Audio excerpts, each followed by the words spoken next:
What's up, my Beardos and Weirdos? Today we're diving into r/PettyRevenge. This is a great subreddit of a bunch of people getting revenge for really insignificant things. We have 4 stories to get through today, each of them pretty damn funny. I think you're going to like them. Let me know below what you think, and thank you to everyone who's been subscribing lately. Now let's dive right on in. Cat popped my air mattress. I had one chance for the pettiest, cruelest revenge.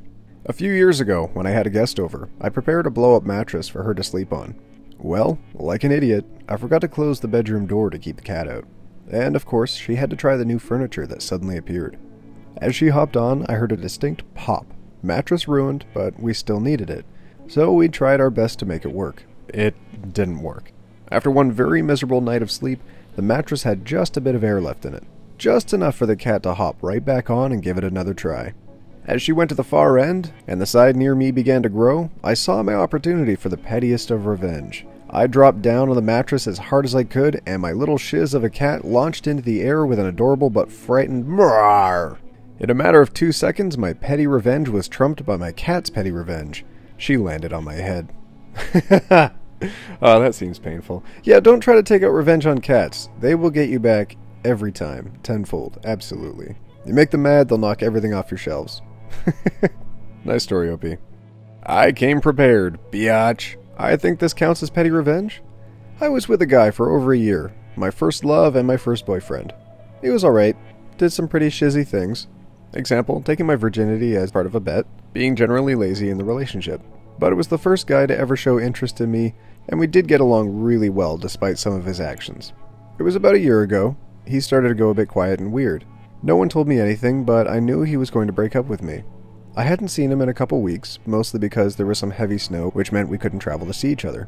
He asked to meet at a cafe, which was unusual as we would always go straight to the other person's house and spend the weekend there. We met, he's acting weird, but I'm expecting the breakup.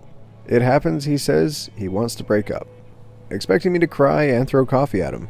He told me this, but clearly didn't know me that well. I say, "Yeah, that's cool. I brought all your stuff from my house. Here's your shiz." I handed him a pre-made bag that I even spritzed with my usual perfume to add that extra sting. He was surprised I knew, but said I was cold-hearted later on. Edit, I totally forgot to add, when he sat on the seat next to me, I kissed him on the cheek to thank him for buying me coffee before he broke up with me. That's a little petty revenge. I like that. It's well justified, though. If you can see the breakup coming, you're generally not happy in the relationship. Why should you feel that upset? Totally valid for you to not show a lot of emotion, and really weird for him to be upset about that. If you're unhappy in the relationship and he's unhappy in the relationship, maybe it's, time for it to naturally end. No reason to get upset about these things.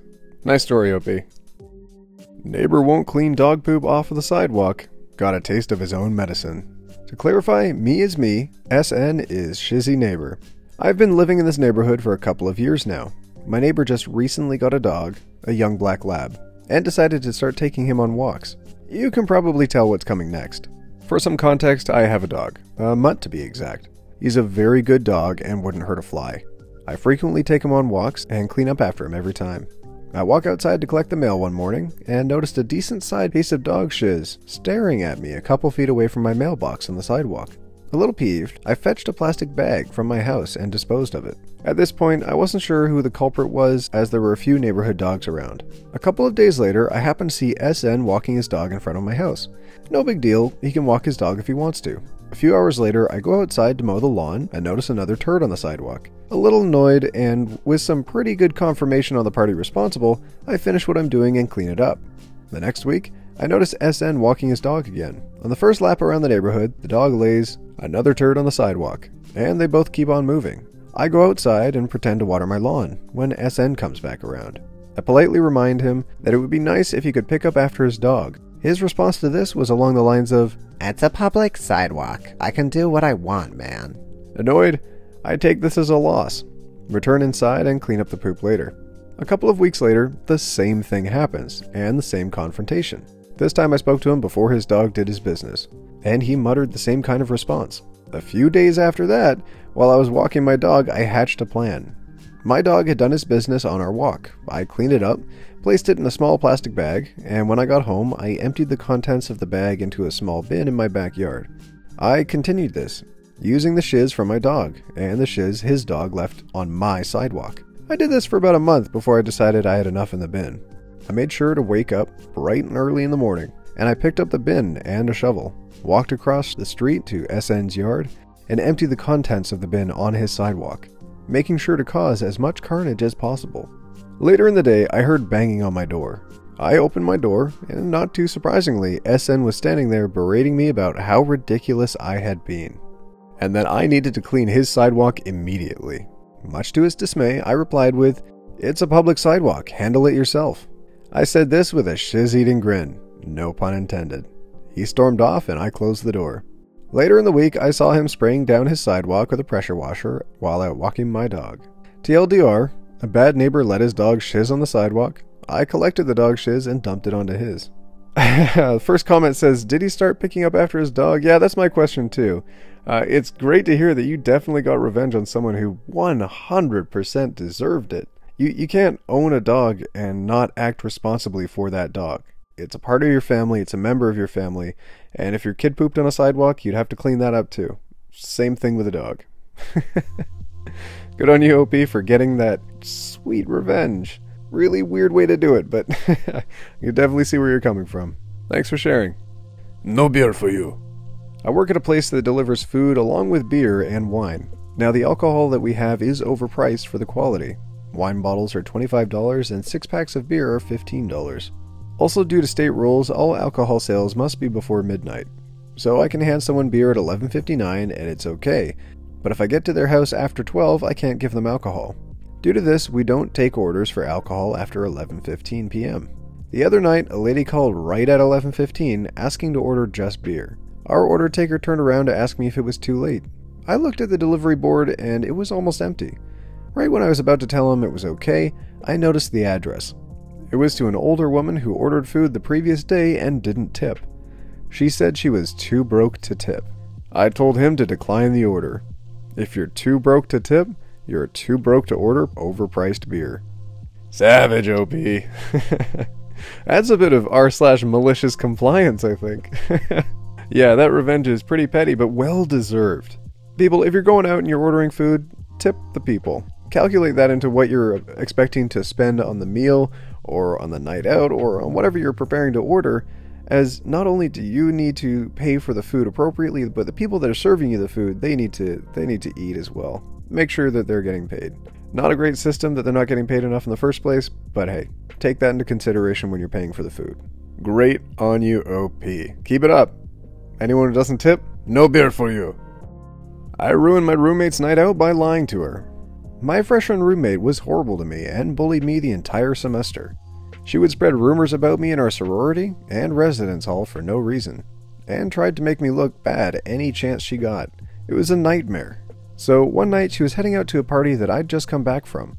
She was getting a nice outfit on and doing her makeup, and she told me that she was trying to impress this guy that she really liked, and he was at the party. I told her that I saw the guy she likes at the party and he was making out with another girl, and they went to his room. I totally lied. He was at the party, but he wasn't with any other girl at all. She was so upset and disappointed she took off her makeup, put on pajamas, and started watching TV instead. She even stopped pursuing that boy. Oops. My first thought when reading this was, yeah, roommates shouldn't bully roommates. That's terrible. Y'all live together. Get along, please. But my second thought was, gosh, that sucks for the guy. Maybe he was interested in the girl, but unintentionally, you may have saved him from a bad situation. She could have been a terrible partner. Who knows? Nice one, OP. Nuggets in the drive-thru. When I was a manager at McDonald's, I had a guy do this. We had a freak rush on chicken nuggets, like 520 pieces in a row. The customer pulls to the window, the cashier lets him know it's going to be another 3 minutes for his nuggets, and did he want to wait or get something else? He demands to speak to the manager. He says that he's been waiting 5 minutes already, and he isn't going to pay or move until his food is ready. I said that I needed him to pay and pull forward in order to clear the drive-thru. He refused and said they'll have to wait. I went to the back window, put a drawer in, and we started cashing and giving the food out there. 20 minutes later, the fuming customer at the window begins pounding on the window. I open it and he screams at me to know where his food was. I told him he wasn't getting any food. He was blocking my drive-thru and impeding my business, and he needed to leave or I would be calling the police. It looked like he would explode with anger, but he just screeched out of there. It was the most satisfying interaction with an entitled customer I had while working at McDonald's. Ah, that's petty. I can understand where the customer's coming from. You know, I order fast food, I want it to be done fast, but 100% behind you, OP. That's a great way to show someone what their place is. And also, yeah, letting him know you will be calling the police if he stays there. That's... I only wish that I could have been there to see this. Great work, OP. Alright, my Beardos and Weirdos, that was r/PettyRevenge. Again, another video based on a request. Thank you so much for requesting that, and I'm definitely happy to keep making videos that, you know, everyone wants to see. Let me know what you're interested in seeing, and I'll be happy to make that kind of video. And thanks again to everyone who's been commenting. Did not expect so many troll comments, but happy to hear from everyone. Alright, my Beardos and Weirdos, I'll see you in the next video, where we take it one topic at a time.